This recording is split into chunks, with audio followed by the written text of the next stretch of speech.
Damos inicio a la edición de esta semana de su programa Síntesis. Para mí, hoy es un honor contar con la presencia de la licenciada Nélcida Marmolejos, directora de la Dirección General de Información y Defensa de los Afiliados, DIDA. Bienvenida a Síntesis, licenciada. ¿Qué tal? ¿Cómo estamos? Bien. Licenciada, la DIDA se crea como un organismo para dar información y defender a los afiliados del sistema también, de seguridad social. Comencemos con la ley 8701.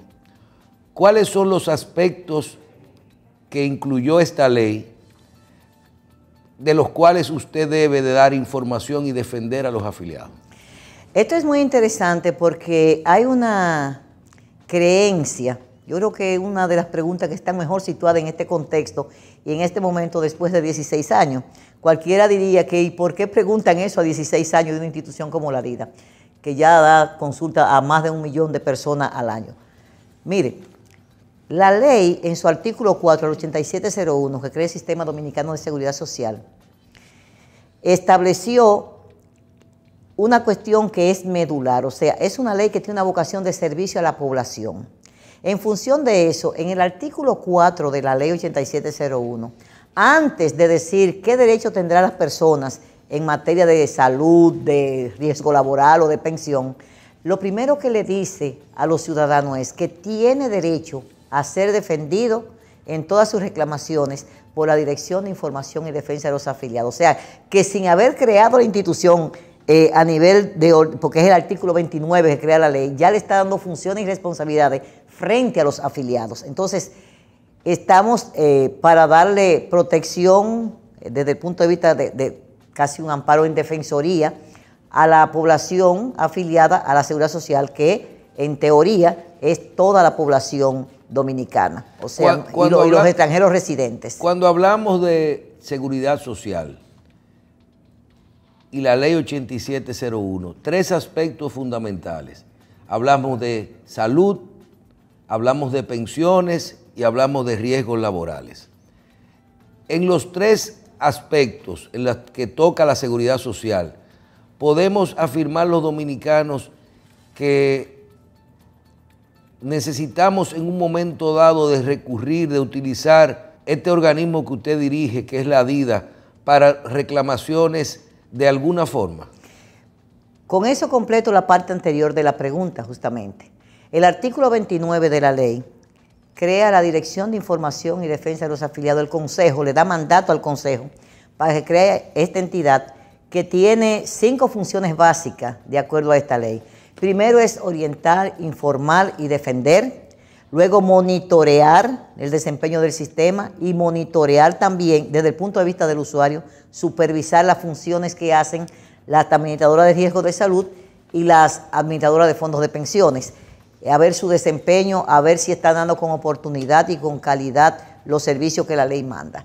Efectivamente, en el desempeño que se ha tenido durante el sistema, nada es perfecto y nada puede estar sujeto a que solo está la ley, porque si fuera así no tuviésemos ni abogados ni tuviésemos tribunales.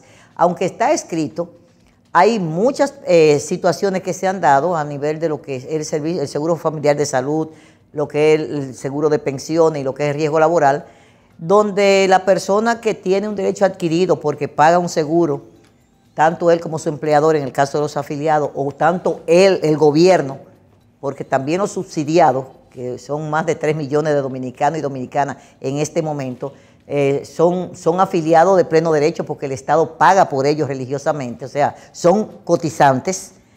Aunque solo en el área de la salud. Solo en el área de la salud en este momento. Bueno, pero tienen protección social con otros planes complementarios que se tienen a nivel de los planes sociales que tiene el gobierno. O sea que eso es relativo también, porque tienen bono gas, bono luz y una serie de adendum que hacen que la situación sea un poquito hasta mejor en algunos casos que un trabajador que tenga un salario mínimo nada más, aunque tiene los 3 seguros, pero le faltan otros aditivos que tiene el plan social que se le da a las personas. Bueno, lo que quiero referirme es que en ese contexto se necesita siempre velar porque las personas se le puedan cumplir las prerrogativas que establece la ley. Y en este tiempo nosotros podemos ver que el rol que ha jugado la DIDA en el desempeño de esta ejecución por parte del Consejo y de sus instituciones ha sido muy determinante, porque cosas que se plantean en la ley de manera general, cuando las personas van a buscar el servicio, que tienen dificultades para acceder a ello o que la ley no ha sido clara o específica, ha dado lugar a que en este trayecto, si usted se pone a ver la cantidad de resoluciones que han emanado tanto de las superintendencias como de pensiones y de salud, como del propio Consejo Nacional de la Seguridad Social, tiene que ver con las reclamaciones que hacen los afiliados a través de la DIDA, lo que ha permitido que se vayan mejorando las condiciones en las que se prestan los servicios y ampliando la cobertura. Por ejemplo, cuando comenzó el sistema, se hizo un plan de servicio de salud, un PDSS, que es limitativo, o sea, no es el plan básico, y se hizo así para poder garantizarle al sistema una viabilidad financiera y que se fuera mejorando con el desarrollo del sistema, o sea, ver si había equilibrio financiero. Desafortunadamente todavía tenemos el plan de servicio de salud, pero se ha ido mejorando. ¿Cómo se ha ido mejorando? Comenzamos con una cobertura, por ejemplo, para enfermedades de alto costo de 385,000 pesos. Con carencia, por ejemplo, si se tenía 3 meses, si se tenía 6 meses de afiliado, era un porcentaje. Y eso ha ido subiendo. Y eso subió ya, nosotros tenemos ya más de 7 u 8 años, pero que se da 1 millón de pesos por catastrófica, pero en este momento ya no es 1 millón de pesos que se está otorgando en el Seguro Familiar de Salud por alto costo. Ya se está otorgando 1 millón de pesos por cada enfermedad que tenga una persona con una patología diferente. O sea, puede ser cáncer. Y por año. Y por año. O sea, puede ser enfermedad de patología oncológica, o puede ser hipertensión, o puede ser renal, que una misma persona puede padecerlo en un solo año y puede tener cobertura para los 3 millones de pesos ese año. Pero cuando usted dice promoción o información, habla podemos hablar de quejas o reclamaciones. También tenemos, veo que ustedes para saber todo esto realizan también lo que se llama, asesoran y hacen estudios al respecto para poder determinar no solamente lo que llega a través de quejas, sino lo que el sistema amerita de forma institucional. Claro, eso es uno de los plus que tiene el sistema. Nosotros, por ejemplo, hacemos supervisión en las unidades de atención primaria, en los hospitales, en las estancias infantiles, en los hogares de ancianos. O sea, nosotros vamos y hacemos levantamiento de qué situaciones hay allí, se reportan a los organismos que tienen que ver con mejorar o adecuar las condiciones. Antes la salud pública, ahora el Seguro Nacional de Salud, SENASA, y también el Servicio Nacional de Salud, y ahí se van creando mejorías. Incluso hay regiones en las cuales, por esas supervisiones que se hacen, se ha ido creando una mejor situación para las personas de régimen subsidiado en materia de atención primaria. Se han construido más unidades de atención primaria, se han ampliado los beneficios, se mejoran las condiciones, por ejemplo, que no hay un inversor, que no hay una nevera. Por esos indicadores que ustedes les mandan. Por esos indicadores que nosotros enviamos a SENASA y que enviamos al Servicio Nacional de Salud. Eso es en un aspecto, pero el principal indicador, nosotros somos prácticamente un sensor del sistema.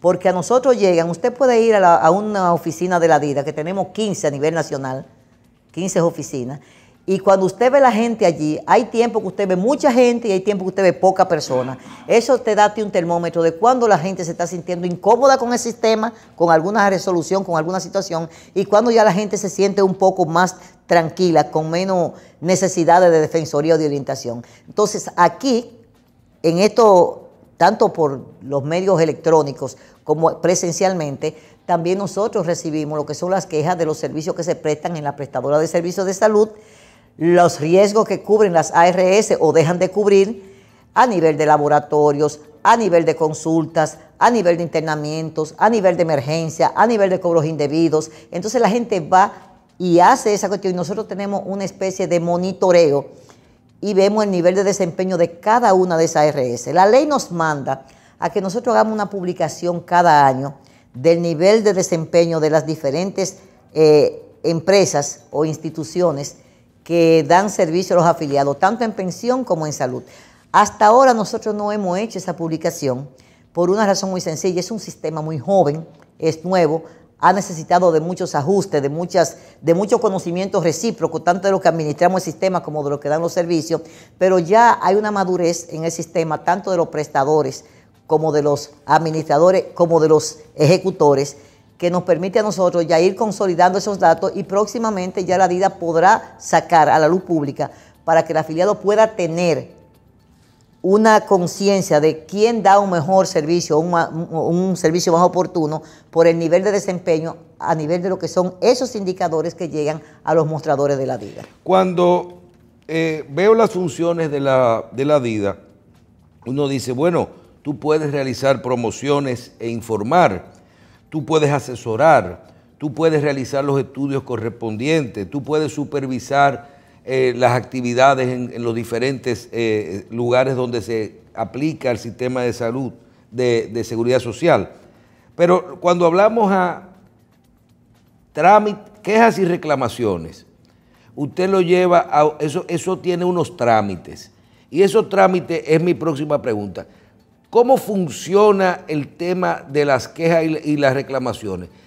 Van a una de esas 15 oficinas, ¿cuáles son las vías para realizar esas quejas de los afiliados y qué ocurre en ese momento? O sea, ¿hasta dónde llega la función de defensoría de la DIDA? Usted puede tratar de darle la mano a una persona para lograr que su caso específico se resuelva o cambiar la política pública que puedan cambiárselo al sistema completo. Las dos cosas.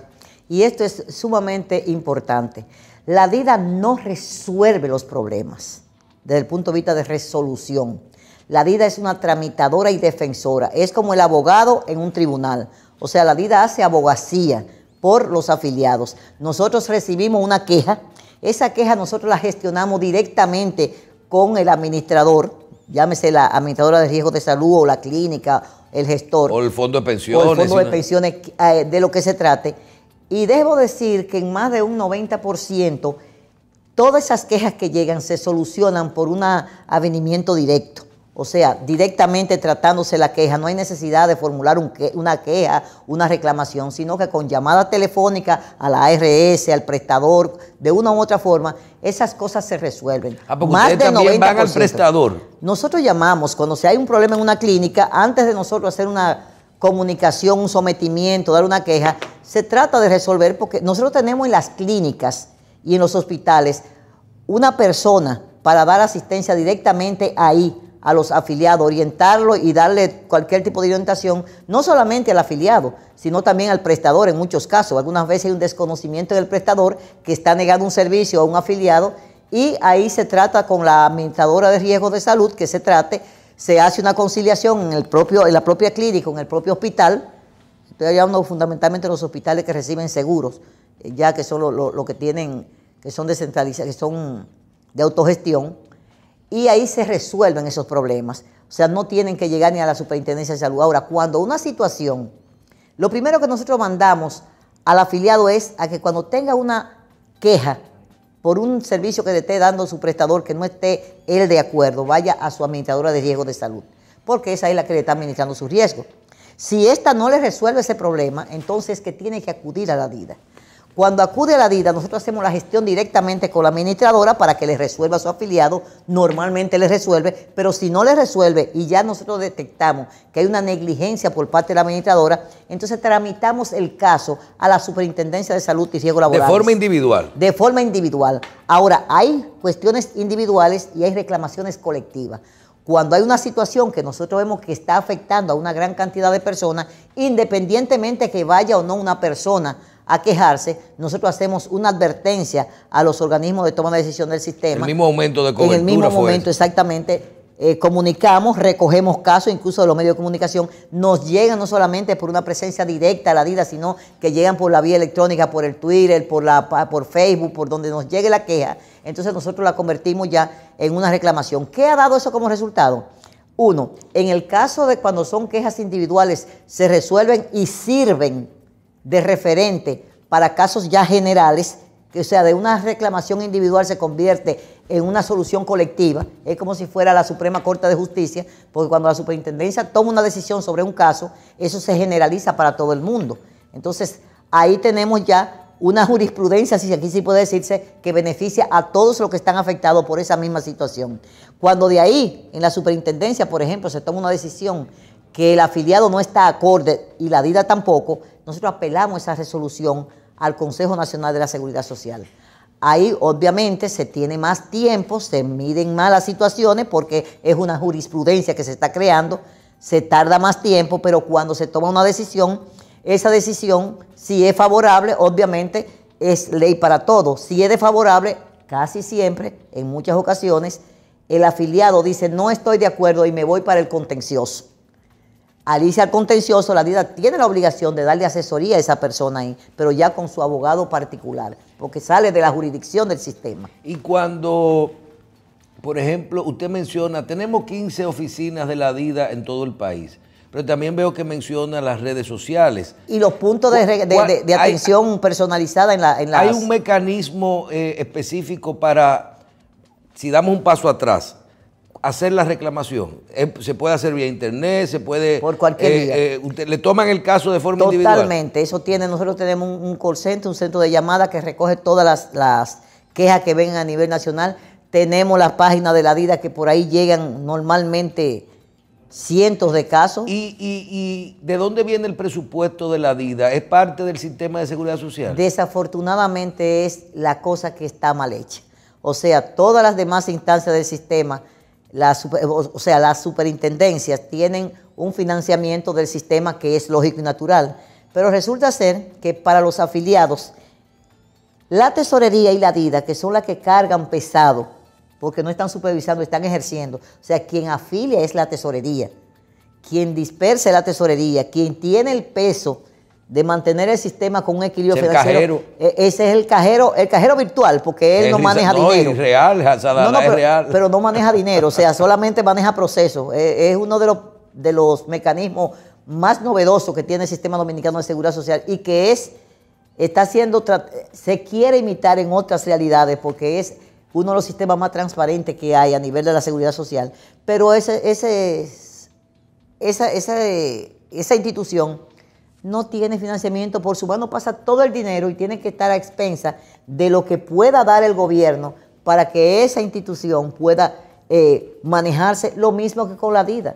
La DIDA tiene que manejar todo lo que es la satisfacción del usuario del sistema, el que está pagando. Y la DIDA no tiene un presupuesto propio, o sea, lo tiene propio porque el Consejo se lo asigna, pero de los fondos públicos. Entonces nosotros decimos que ahí el legislador realmente cometió un error, porque no tiene por qué el gobierno cargar. Usted está en el presupuesto. Nosotros estamos en el presupuesto nacional. Imagínese usted tanto sombrero y tanta cabeza y tan poco sombrero. Nosotros estamos, tanto la tesorería como la DIDA, en una situación... Pero todo, hasta sus propias oficinas tienen que buscar sus alquileres, su empleomanía. Nosotros tenemos que estar haciéndolo todo, pagando donde quiera que tenemos. Por ejemplo, nosotros deberíamos de estar en las 32 provincias. La tesorería debería de estar en todas partes, porque es la que recauda y en todas partes de actividad económica. La tesorería apenas si tiene 2 o 3 oficinas fuera, lo que limita su radio de acción para la recaudación de mayores ingresos. Y cuando hablamos, por ejemplo, de... ¿a quiénes representa la DIDA? Usted nos mencionó, bueno, a todo afiliado del seguro de la seguridad social, nos incluyó hasta los subsidiados, nos dice que también una persona que tiene un segurito de SENASA que le dan de salud también puede reclamar. ¿Y qué servicios reclamar? Pero nos llega la pregunta, por ejemplo, una empresa que es la que contrata a su personal y también tiene que pagar a la tesorería. Y esa empresa en un momento dado se siente que es parte del sistema, se siente que tiene que hacer alguna reclamación. ¿Puede asistir a la DIDA? En una vertiente. Por ejemplo, todo lo relacionado al otorgamiento de beneficios de una empresa a sus afiliados en materia de salud, que normalmente está gerenciado por los recursos humanos, se ventilan en la DIDA. O sea, todo lo que tiene que ver con los servicios que ofrece el sistema. Si no, nada más son particulares. No. Va desde el empleador que tiene problemas de salud o de algo, porque es afiliado, o sea, ahí no hay discriminación, la vida no tiene de primero o de segundo, o sea, todas las personas, todos los dominicanos, sean empleadores o sean trabajadores, desde el presidente de la República, que es afiliado a la Seguridad Social, hasta cualquier trabajador que esté trabajando, hasta un subsidiado, está sujeto a ser defendido por la DIDA. Ahora, hay situaciones dentro del sistema que están dentro del orden económico ya, o sea, de pagos, de recargo, de multa, de mora, que esa área le corresponde estrictamente a la tesorería de la Seguridad Social. O sea, ya el empleador tiene una defensoría o tiene una mesa específica en la tesorería que es la que da los servicios y las orientaciones a esos empleadores en materia de lo que es el financiamiento. Y una empresa que le diga a usted, yo tengo una queja de la Ley de Seguridad Social, yo me siento afectado como empresa. ¿En qué? Dice, la Ley de Seguridad Social prevé que al año se iba a revisar la cesantía y no se ejecutó. Si la ley tenemos que aplicarla en todo, porque es la Ley de Seguridad Social y en todo hay que ejecutarla porque no se puede violar, y el Consejo, también está la parte de que hay empresas que dicen por qué en los aspectos como el mismo contributivo no se inició, o el mismo análisis de la cesantía. En esos aspectos no es la DIDA el organismo correspondiente. Acuérdense que todo lo que dice la ley debe de cumplirse. Ahora bien, hay dos cosas. La cesantía. La cesantía, el artículo 50, en uno de sus párrafos establece que se establecerían, o sea que se establecería o sería eliminada para pasar a un régimen diferente que es a un fondo de desempleo.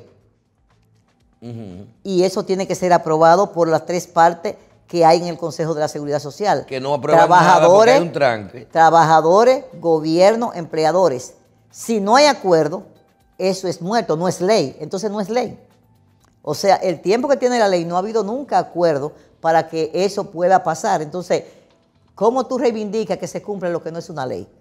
En ese caso, la DIDA no puede interferir. Ahora, la DIDA interfiere y le ha pedido al Consejo y a todo el que tiene poder de decisión que intervenga en lo que tiene que ver con las multas que se le asignan a las empresas por mora en el Sistema Dominicano de Seguridad Social. Nosotros creemos que es un monto muy alto, que es una cuestión que no beneficia directamente al afiliado y que debe de ser revisado para que se Pero eso no lo podrán modificar hasta que no esté la ley, en modificación a la ley. Por eso mismo, nosotros hemos planteado tanto a senadores, a diputados, al Consejo, a todo el mundo, y en el mismo proyecto actual que hay, eso no está contemplado. Eso no se puede resolutar por... No, porque eso es de ley. Bien. La ley es la que manda un 5%. Pero en materia de reclamaciones, por ejemplo, el contributivo subsidiado no ha entrado en vigencia y la ley manda a que los tres regímenes tenían una fecha para entrar, pero la misma ley establecía un periodo de gradualidad, pero los principios generales de la Seguridad Social también mandan que toda ley de protección social tiene que tener un principio de gradualidad en tanto y cuanto a la situación económica de un país, y resulta ser que en relación al régimen contributivo subsidiado en la República Dominicana, el sistema todavía no ha estado en capacidad, no se ha ocupado, digo yo, de crear el mecanismo que pueda garantizar que la informalidad entre de manera institucional al sistema dominicano de seguridad social. Y eso sí es un gran dolor de cabeza y es un reto que tenemos como sistema, porque la ley manda que todos los dominicanos y dominicanas estemos en el sistema, y hay una franja muy grande que tiene informalidad, que está realmente, muchas están ingresadas, pero de manera informal. Que debiera ser contributivo. Que debía de ser contributivo, exactamente. Bien, usted no solo es la persona que dirige la DIDA, sino que es para mí de los 5 dominicanos que mejor maneja el sistema de seguridad social aquí. Y le pregunto, de eso que le llega, si usted dice salud, pensiones o riesgos laborales, que ya a nivel de reclamaciones es una forma de identificar dónde están los problemas del sistema.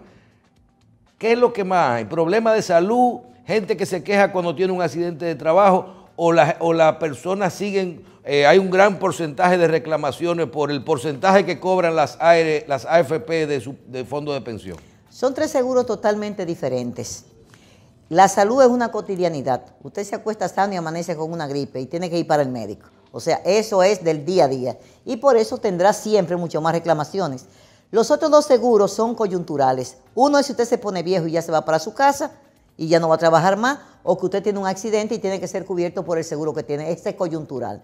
Igual que el de riesgos laborales, que si hay un siniestro laboral en su empresa o en el camino de su casa a la empresa. ¿Qué significa eso? Que los niveles de reclamaciones en esos seguros son sumamente reducidos porque son ocasionales. Hay personas incluso a esta altura de juego, con el tiempo que tiene la Ley de Seguridad Social y el tiempo que tiene el sistema de pensión, que no saben en qué administradora de fondos de pensión están afiliados. O hay riesgos que no han llegado también. Y hay muchos riesgos que no se reportan y la gente, bueno, nosotros tenemos un caso que se dio cuenta un señor por un sueldo que pusimos en Asua, en un banco, de que los accidentes laborales prescribían a los 5 años. Él había tenido un accidente cuando era la Corporación Dominicana de Electricidad, o sea, la CDE, un caso de riesgo laboral y él no había reclamado, ya hacía 2 años de eso. Hizo su reclamación y el señor está pensionado porque encontró ese sueldo y se dio cuenta a los 2 años. O sea, que esto te dice a ti que hay mucha desinformación de los beneficios que da la ley para la población y nosotros tenemos la culpa. Tenemos la culpa porque no podemos estar en programas como este todos los días porque no tenemos el privilegio de poder estar en todas partes y porque informarle a la gente sobre sus derechos cuesta dinero y nosotros no tenemos dinero para informar a la gente de esos beneficios. Por eso decimos que es necesario que el sistema cubra la información de sus afiliados para que puedan acceder a esos beneficios. Entonces, en esos 3 seguros, tú me dices, ¿qué problemas tenemos nosotros en salud que son recurrentes? Los cobros indebidos. Cobros indebidos significa que cuando te van a ingresar a una clínica siempre te piden que pague un depósito y nosotros decimos, pero bueno, si yo tengo un carnet, ese es mi fiador solidario, usted no me puede pedir otro dinero que no sea el que tiene mi carnet. Y por eso le decimos, señora, cuando usted vaya a una clínica a ingresarse y le digan, deme un depósito, en su carnet de seguridad social, de su ARS, usted voltea a la parte de atrás del carnet y ahí hay un teléfono. Ese teléfono es el de su ARS. Usted llama y dice, estoy en la clínica tal o en el centro médico tal, me están cobrando diferencia y yo tengo mi carnet y está mi seguro al día. ¿Qué va a pasar? Que esa ARS tiene que llamar a ese centro y decir, no, yo soy responsable por esa persona que se está ingresando ahí. Y tiene que darle ingreso. Y tiene que darle ingreso sin cobrar depósito. Sin cobrar depósito, porque es ilegal el depósito. Entonces, ese es uno de los grandes... Pero la diferencia no es ilegal. No, pero la diferencia es a posteriori. Eso es a la hora de terminar. Claro, porque si usted... No, porque hay un copago que es obligatorio y está establecido en la ley. O sea, dependiendo si es cirugía... Si pero el depósito no te lo pueden pedir del copago. No, porque usted no sabe cuánto va a ser el copago. Usted no puede estar... Además... ¿Cuál es el objetivo de tener un seguro? ¿Es usted salir para un centro médico con la seguridad de que el carnet le va a ser el fiador? Se llama seguro. Es seguro, usted no puede salir con 10 pesos en los bolsillos. Usted tiene una emergencia, usted sale para el médico. Y el seguro ese carnet tiene que tener un peso lo suficientemente fiable para que la persona no tenga que tener el sobresalto de que no me van a dejar mi paciente porque tengo un problema, que no tengo dinero. O sea, mientras nosotros no logremos como sistema darle credibilidad al afiliado de que ese carnet tiene un valor incuestionable en una clínica, mientras no logremos eso, el sistema va a estar con muchas dificultades y falta de credibilidad. Tenemos que garantizar como sistema de que la ARS asuman su rol de administrador de riesgo y que le den fe pública a su carnet, que reivindiquen su marca, y esa marca se reivindica cuando el afiliado llega a una clínica y muy satisfecho dice, mire mi carnet aquí, y puede ingresar a una habitación sin que tenga que sacar dinero de su bolsillo. Eso es lo que aquí hay que garantizar para que se cumpla realmente con la ley. Bien, vamos a una pausa, conversamos con la licenciada Nélcida Marmolejos, directora de la Dirección de Información y Defensa de los Afiliados, la DIDA.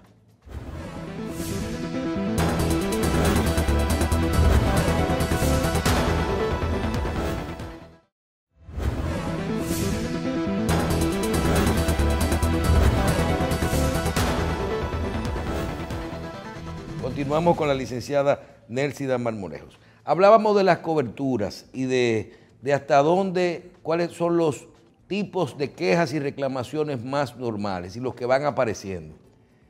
y yo le decía, yo pensaba, decía, pero ven acá, y estos problemas que van a aparecer o que ocurren menos, como usted nos explicaba. Por ejemplo, una persona que comenzó a cotizar hace 10 años, cuando comenzó el sistema, 2001, ¿verdad? 2003, 2003 de pensión. Y 2003 la pensión. Y ahora llega a sus 60 y pico de años, su edad de pensión, no le van a dar una pensión porque no cotizó la cantidad de pagos que habla el sistema, le devuelven su ahorro, pero esa persona se queda sin seguridad social, sin seguro médico, se queda sin pensión. Háblenos de eso, que hablaban de que se le iba a lograr, de que tanto en esa etapa como cuando la gente llegara el tiempo de que ya logró la cantidad de cotizaciones necesarias, pueda tener ser parte del sistema, por lo menos en el área de salud. Bueno, recuerde que el sistema tiene 3 modalidades. Tiene el contributivo subsidiado y el subsidiado. Se supone que si usted no está en una etapa activa de la vida, ya que no está produciendo y que no tiene la capacidad para poder estar enrolado en el sistema productivo, usted tendría que ir, y es como está diseñado el sistema, porque entonces usted entraría a un régimen subsidiado que le va a garantizar su salud y le va a garantizar todo. Entonces le hemos dado un mal uso al subsidiado. No, lo que pasa es que todavía el sistema no tiene la madurez suficiente, porque el sistema está hecho para que usted nunca se quede desprotegido. O sea, usted está en el contributivo, y si no está en el contributivo porque empieza a hacer chiripa y entrarle por una parte, usted debería de caer al contributivo subsidiado. Y si usted está sin hacer nada y no tiene ingreso, está para que se le proteja a través del subsidiado. La parte de las pensiones, por ejemplo, ¿de qué se queja la gente en el sistema de pensiones? Es porque las comisiones son altas. Eso se va a ver al final del día. Es decir, cuando usted se vaya a pensionar, usted va a ver que las partes que debería de estar cargándose a su cuenta de capitalización individual, hay una parte que sale para la administradora del fondo de pensión, que es una situación que pone en desventaja al ahorrante de ese sistema. Pero ahora mismo, ¿qué es lo que nosotros vemos?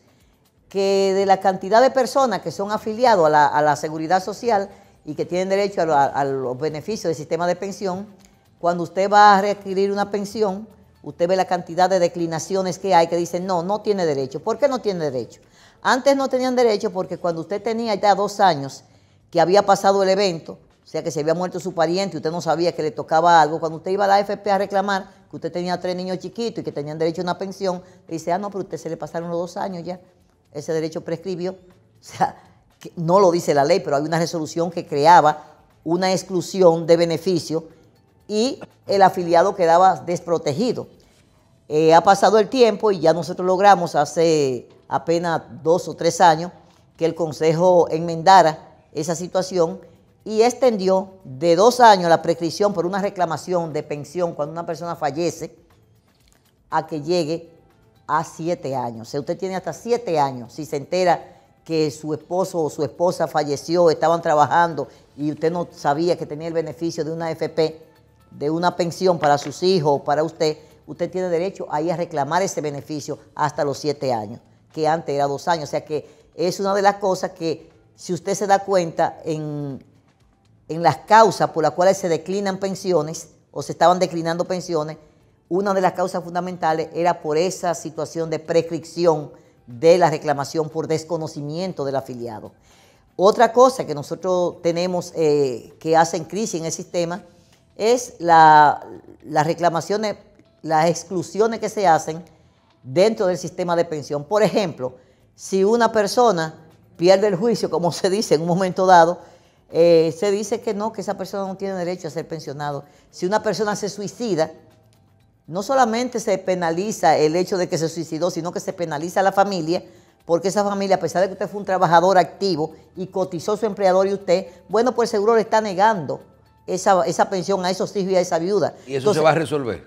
No, es que eso es una ilegalidad en la que estamos incurriendo, no porque la ley lo dice, sino porque el contrato póliza que tiene las administradoras de fondos de pensiones aprobada por el Consejo ha establecido esa exclusión como si se tratara de un seguro de vida normal. Esto es seguridad social. Un seguro de vida particular que usted va por voluntad propia y compra es una cosa, pero cuando el Estado le manda a usted miles, millones de afiliados a su base de datos para que usted tenga una pensión y usted lo proteja, estamos hablando de un proceso masivo de personas, protección social. Entonces usted no me puede aplicar a mí una penalización y una exclusión cuando usted está mandando tantas personas a una afiliación. Entonces esas son quejas que nosotros como institución tenemos planteado ante el Consejo de la revisión de ese contrato póliza porque está afectando grandemente los derechos que establece la ley. Y en el caso de los riesgos laborales, aquí nosotros tenemos una situación que es bastante privilegiada, si se puede decir. Privilegiada en el sentido de que hay pocos accidentes laborales. ¿Y está sobrando mucho dinero? No, hay pocos accidentes. No, yo no creo que sobre, yo creo que están mal administrados. No por el quien la gestiona, sino mal distribuido conceptualmente. Y me voy a explicar. Hay pocos reclamos porque hay pocos accidentes y porque tenemos una administradora de riesgos laborales que cumple puntualmente con las situaciones que se presenta a un afiliado en riesgo laboral. Si hay un siniestro, se cubre todo sin exclusión de monto. O sea, ahí no hay tope de monto. Si un trabajador tiene un accidente y su recuperación significa 5 millones de pesos, la ARL responde por 5 millones de pesos sin límite. Y en cualquier lugar, en cualquier clínica, no es que te va allí, sino en cualquier parte. O sea, ese es un privilegio que tenemos con ese seguro. Ahora, ¿qué es lo malo que tiene ese seguro? La clasificación de la patología que te lleva a ti a estar en una pensión. Es decir, si usted es un chofer y tiene una hernia discal y usted queda totalmente incapacitado para ejercer su trabajo, resulta ser que eso no se te cubre, tú te quedas sin seguro, te quedas desprotegido habiendo pagado tu empleador. ¿Tiene que ser muy grande el siniestro para poder...? No, estamos en ese tipo de enfermedades, de patologías. O sea, aquí hay una serie de patologías que no se les reconoce, que es por la naturaleza del trabajo que se realiza, y hay mucha negación de pensiones por esa causa. Pero lo peor de eso es, y es donde nosotros hacemos una defensoría colectiva, la ley establecía hasta 10 salarios mínimos para fines de descuentos del seguro de riesgos laborales. Para comenzar el sistema se llegó a un acuerdo y se bajó a que fueran 6 salarios mínimos cuando entró pensiones. O sea, cuando entró riesgos laborales a funcionar en el 2004, en vez de 10 salarios mínimos, sí, en vez de 10 salarios mínimos, se establecieron que fuera 6 por un acuerdo entre las partes, porque se consideraba que era muy alto el 10%. El 10% salario. El 10% de salario. Pero aconteció que cuando iba a entrar salud, entonces se hizo otra renegociación y se bajó a un tope de 4 salarios mínimos que debía de pagar el empleador por riesgos laborales. ¿Qué ha acontecido al final del día? Que efectivamente se demuestra que hay un equilibrio financiero autosuficiente con esos 4 salarios mínimos para riesgos laborales. Pero ¿qué decimos nosotros? Que se ha penalizado al afiliado porque si bien es cierto que hay una autosuficiencia para eso, el afiliado se perjudica porque si usted está cotizando por un monto, usted tiene un salario de 80 o 90 mil pesos o de 50 mil pesos, a usted lo que le van a dar son 4 salarios mínimos. O sea, el acuerdo que se hizo... No considera a la gente. Y la ley manda 10 salarios mínimos y ese no es un seguro que está pagando el trabajador, eso es un seguro que está pagando el empleador únicamente. Entonces, no hay derecho a que a usted se le limite a 4 el beneficio de la pensión cuando la ley no manda eso. Usted ha hecho un acuerdo y se demuestra que se puede. Entonces, se le está penalizando al afiliado, disminuyéndole el monto de la pensión por riesgo laboral, atendiendo a ese acuerdo particular que se hizo en desmedro de un beneficio que ya la ley le está confiriendo al afiliado, que es hasta 10 salarios mínimos que se le tiene que dar. Sí, que en el caso de una persona que tenga un salario mínimo, vamos a decir que está bien. Hasta 3 salarios mínimos, hasta 4 salarios mínimos. Está bien, pero en el caso del que usted dice que ya... Más de 5 salarios mínimos no tiene que ser penalizado. Que no es poca gente de 50 mil, estamos hablando del de 20 mil, el de 30 mil, el de 40 mil, es mucha gente. Claro está, muchísima gente, por eso hay mucho dinero allí, porque se le está quitando ese beneficio al afiliado. Eso por un lado, pero hay otra situación. Por ejemplo, las enfermedades profesionales no se están cubriendo en riesgo laboral, lo están cubriendo las ARS. ¿Qué es una enfermedad profesional? Por ejemplo, usted es mecanógrafo, usted trabaja con una computadora a las 24 horas, usted tiene un problema de la columna, usted tiene un problema del síndrome carpiano con la computadora o un problema visual ¿Quién le está atendiendo a usted esos problemas? O un cirujano una mano. Sí, ¿quién le está atendiendo esos problemas a usted? El ARS. No es riesgo laboral. Riesgo laboral está llegando al final del día cuando usted se quedó ciego o cuando se quedó inválido para darle una pensión por discapacidad. Llegó la crisis. Pero el riesgo laboral está cubierto por la ARL y no se está tratando. Entonces, por eso yo digo que tiene que haber una revisión conceptual de las aplicaciones que se le tiene que dar al seguro de riesgo laboral. Las enfermedades profesionales están cubiertas por riesgo laboral. Entonces, eso hace que el costo de riesgo laboral se esté descargando en el seguro de enfermedad y entonces está penalizando eso en desmedro de mayores coberturas que podría yo estar recibiendo por mi seguro de salud. O sea, si me están dando un tope de $1 millón para una enfermedad de alto costo y, por ejemplo, en el caso oncológico me dan 90,000 pesos para los medicamentos ambulatorios, podrían darme más si la ARS, esos casos de enfermedades profesionales son tipificados y se mandan a riesgo laboral. Entonces usted no es partidaria de que se tome dinero de la ARS, de la ARL, donde hay mucho dinero, accidentes de trabajo, y una parte se destine, por ejemplo, al seguro de desempleo. No. ¿Usted lo que cree que se debe ampliar la cobertura de poner las cosas en su lugar? Porque aquí hay situaciones de salud por el trabajo que realizamos y que eso no se ve sino hasta que usted termina pensionado. ¿En qué paró el caso que anunciaron el sistema de que usted podía afiliar dependientes, por ejemplo, su abuelo, su sobrino? Sí. Si está bajo su responsabilidad. Ajá. Eso está funcionando bien. Y no es que las ARS no querían aceptarlo. No. El Consejo aprobó esa resolución. Lo que pasa es que es una de las cosas de la defensa colectiva que nosotros estamos haciendo. Cada vez, ahora mismo, un trabajador tiene su mamá y su papá que está dependiendo de él. Mientras la ley establece en su artículo 5 que mamá y papá son parte de mi núcleo familiar y deberían de estar pagados con la póliza que yo estoy pagando y que paga mi empleador. Que es mucho. Oye, un salario mínimo para tú pagar 2 gente adicionales con el monto que tiene una cápita ahora, que es de más de 1,000 pesos. Es muy fuerte para un trabajador poder afiliar a su padre y a su madre, cuando la ley dice que debería de ser cubierto por el núcleo familiar. Entonces, son de las situaciones que la DIDA vive ventilando de manera reiterada con el Consejo para garantizar que esa protección que manda la ley a esas personas que son vulnerables porque tienen salarios muy bajos y que su familia... Oye, cuando un pobre trabajador de bajo salario, de 2 salarios mínimos, se le enferma a su padre o su madre, tienen que buscar dinero donde tienen porque tienen que afrontar la responsabilidad porque no tienen seguro. Entonces, esas situaciones son de las que nosotros estamos diciendo que tienen que ser reconocidas porque la ley debe de cumplirse como manda la ley. Lo mismo que el seguro familiar de salud para los pensionados. El Consejo, o sea, nosotros como sistema le estamos negando al pensionado la salud, pero la ley manda a que tienen derecho a la salud todos los pensionados del sistema. Entonces, son de las cosas que van a ser reclamadas, o sea, que se reclaman cotidianamente en la DIDA. Cada vez que pensionan a una persona, la gente llega, pero no tengo salud. Entonces, esa situación, nosotros vamos al Consejo y realmente el Consejo ha sido muy receptivo y se han buscado muchas fórmulas, pero la única fórmula que hay para la DIDA es que se cumpla con la ley. De esta resolución que está o de este tema que hay conflicto en los últimos días, que se habla que está en el Tribunal Constitucional, que si falló a favor de las ARS del sistema y le observaron aquella resolución a las ARS. El tema es que si los empleados del gobierno tienen que estar obligados en SENASA o si pueden estar en el seguro en la ARS que entiendan.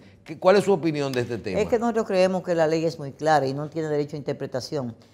Siempre hemos dicho que los empleados públicos debemos de estar en el Seguro Familiar de Salud del gobierno, porque somos del gobierno, somos del Estado. Y si trabajamos en el Estado y el Estado tiene su administradora de riesgo de salud, es en el SENASA que debemos de estar. Bien. Entonces ya han habido todas las sentencias habidas y por haber, y yo creo que ese es un problema que está totalmente resuelto. Ahora lo que tenemos nosotros es que dar el paso para pasar a ejecutar eso, que ya hay otros intereses ahí que obviamente la DIDA no puede inmiscuirse. Bien. Licenciada, la parte final.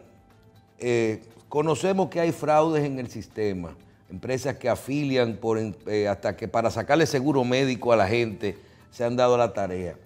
Se discute el tema de las pensiones en la seguridad social, del monto de beneficio de las AFP, la cantidad de cobertura que se le dan a los afiliados en esto, el tema de los niveles de pensión y de los seguros a los pensionados, y todos estos aspectos que usted ha mencionado, el mismo tema de los intereses y las moras, y la capacidad que tenga el tesorero de poder negociar con toda esta deuda ficticia que hay en el sistema para poder incluir más gente en el sistema de seguridad social, y todos estos problemas que tienen, más eso que usted menciona, no se van a resolver si no se modifica la ley de seguridad social.